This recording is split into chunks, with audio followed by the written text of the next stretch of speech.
LDF ഭരിക്കുന്ന വെള്ളമുണ്ട പഞ്ചായത്ത് ഭരണസമിതി കോൺഗ്രസ് ജനപ്രതിനിധികളോട് കടുത്ത അവഗണന കാണിക്കുന്നതായി കോൺഗ്രസ് മണ്ഡലം കമ്മിറ്റി. ഇത് ജനാധിപത്യ മര്യാദയ്ക്ക് ചേർന്ന പ്രവൃത്തിയല്ല എന്നും കോൺഗ്രസ്. LDF ഭരിക്കുന്ന വെള്ളമുണ്ട ഗ്രാമപഞ്ചായത്ത് ഭരണസമിതി കോൺഗ്രസ് ജനപ്രതിനിധികളായ 2 അംഗങ്ങളെ എല്ലാ പ്രവർത്തനത്തിൽ നിന്നും മാറ്റി നിർത്തി അവഗണിക്കുന്നതായും വികസന കമ്മിറ്റികളിൽ കോൺഗ്രസ് പ്രവർത്തകരെ ഉൾപ്പെടുത്തുന്നില്ല എന്നുമുള്ള ആരോപണമാണ് ഇപ്പോൾ ഉന്നയിച്ചിരിക്കുന്നത്.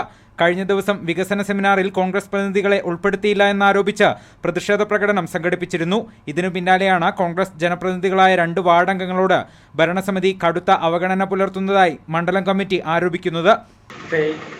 ഈ പുതിയ ഭരണസമിതി അധികാരത്തിൽ വന്നതിന് ശേഷം കോൺഗ്രസിന്റെ 2 മെമ്പർമാരെ പോലും വികസന സെമിനാറിൽ ആശംസ പറയുന്നതിന് ഉൾപ്പെടുത്താതെ അവഹേളിക്കുന്ന രീതിയിലുള്ള പ്രവർത്തനമാണ്.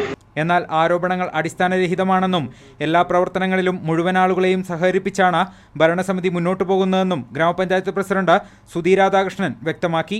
അവരെല്ലാ കാര്യത്തിലും ഉൾപ്പെടുത്തിക്കൊണ്ട് തന്നെ വാർഡുകളിലും എൻ്റെ ഒരു പ്രാതിനിധ്യം ഉൾപ്പെടുത്തി അവരുടെയൊക്കെ വാർഡുകളിൽ ഞാൻ പോയി ഗ്രാമസഭ വരെ നടത്തിയതാണ്. അതുകൊണ്ട് അവരെ യാതൊരു കാരണവശാലും അവഗണിക്കുന്നതല്ല. വിജിത്ത്, വയനാട് വിഷൻ, വെള്ളമുണ്ട.